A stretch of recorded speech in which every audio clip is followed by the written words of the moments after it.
she's going to have a tougher climb than some of the others, but she's obviously the most liberty-minded of the candidates, and at least Hutchison did a disastrous job, I'm told, in the debate. She got pressed on things, and she just couldn't answer.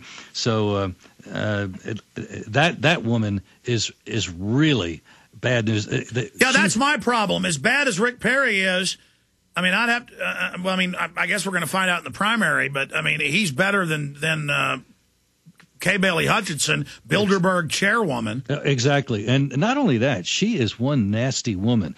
The things that one hears about her from the staff it's like Cruella de Vil in that movie, The 101 Dalmatians, this female representation of evil, just nasty all the time. And so hopefully the voters are going to see that this lady needs to be humiliated first in this primary, and then let's go get her in the primary. I guess she's up for her reelection to the Senate in a couple of years.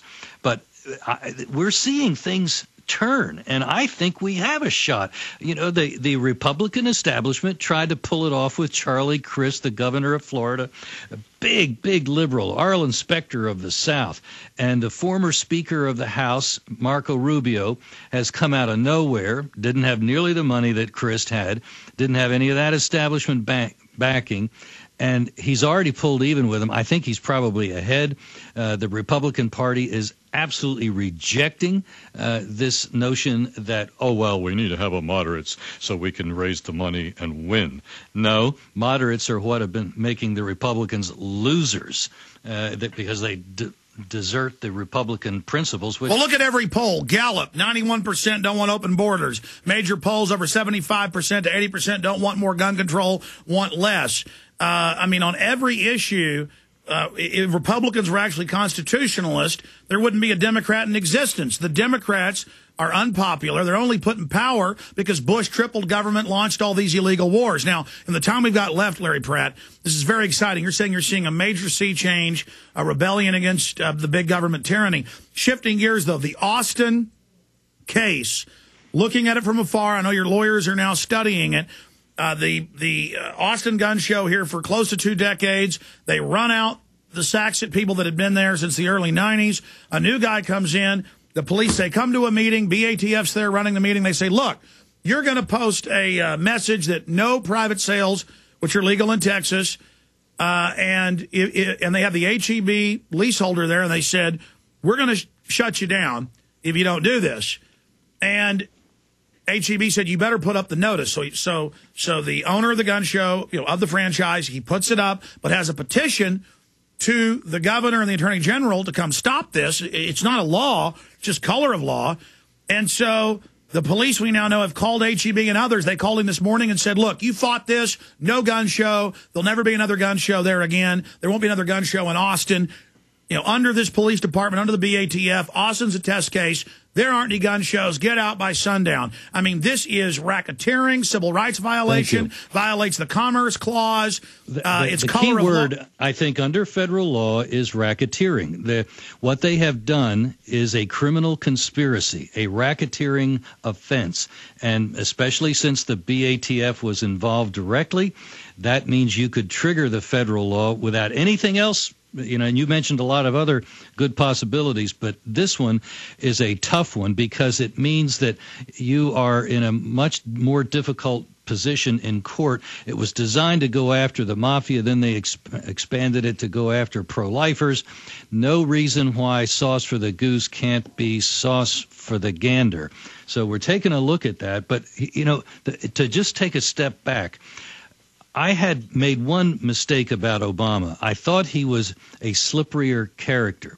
I thought he was going to push his legislative agenda only as far as he could get away with it so as not to stir us up the way he has done, as a matter of fact. No, he's like Joe Stalin. He's going great guns. He's rushing us. Absolutely. And that's probably the best thing that could have happened, because had it been a continuation of the decades-long inching toward socialism, I doubt that enough of us would have become aware of what is happening. But he's done it. Now, what I thought he was going to do right away was to use the instrumentality of agencies like the BATF to legislate without going through the Congress, making stuff up just like you've reported just now. What happened in Austin is the bureaucrats just making up the law as they go. And that means, yeah, that's going to draw attention. That gets people excited. But there's a little bit of distance between a bureaucrat who's there before, during, and after Obama's in office and Obama himself. There's a little bit of a disconnect. And I would have thought that they'd be doing this from day one, and especially going after one of his favorite enemies, the gun owner. But here it is, better late than never, I guess, in Obama's view. And so they're coming with the bureaucracy to raise havoc. And this is an expansion of things such as happened to Olufsen, such as happened to various manufacturers that can't get licensing for products because of the arbitrariness of the Bureau. This is the kind of more overt evil that I was expecting to see earlier, and it's finally here. Very, very exciting to know that that they're putting everything they can on the fire to try to burn up the Constitution, but it's really only backfiring on them. I agree with you. The great danger is, unless it's chutzpah or bravado or whatever it is, or hubris, I mean, maybe they're right. Maybe they're going to get away with it. I mean, or are they just that ham-fisted? I think it is the latter. I really think they believe their own propaganda, that they are right, anybody else is evil, that the people actually, when this stuff is crammed down our throat, will say, oh, that wasn't mud after all. That really tastes good. I think to a certain extent they really believe it. They also feel, evidently, a sense of urgency. They know that they're not going to have their, and they knew going in that they weren't going to have their supermajority, but for this session of the Congress, this term of the Congress, these 2 years. And so they're going for the gold while they can get away with it. And evidently, they don't really think they'll be defeated. And even if they are, well, devil take the hindmost. They're going to grab the power while they can. What they're not counting on is that they have become, in a sense, the president has fulfilled one of his campaign promises. He has brought us together. In Massachusetts, for example, a Democrat mayor of Quincy, it's a blue-collar industrial town. People work for a living there, and they're union-oriented, and they vote Democrat. He's been a Democrat there for 6 terms, whatever a term is, at least 2 years.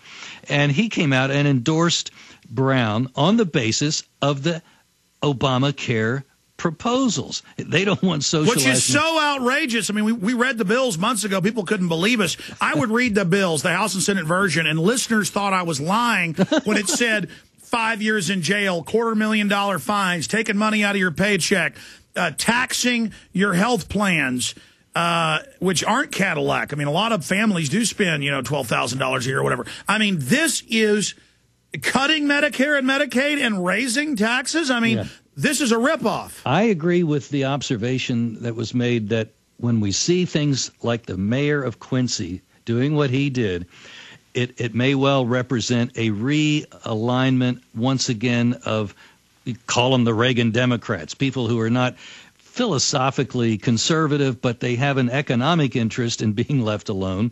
And that's going to coincide with a Republican if the Republican is perceived as working to leave them alone. It's pretty simple Exactly. concept. And then getting away from rhinos, because the Republicans know if it took only 6 or 7 months for Obama to get the lowest approval rating in history for a president in the first year, if a Republican doesn't immediately deliver and start slashing anti-gun laws and big government, right, they're going to be out instantly. And so it's not just a realignment towards conservatism. It's a realignment of libertarian constitutionalists completely away. I mean, the pendulum is swinging away from big government. If the Republicans were to gain control of the House, there's a number of things that they could do, even with President Hussein still in the White House.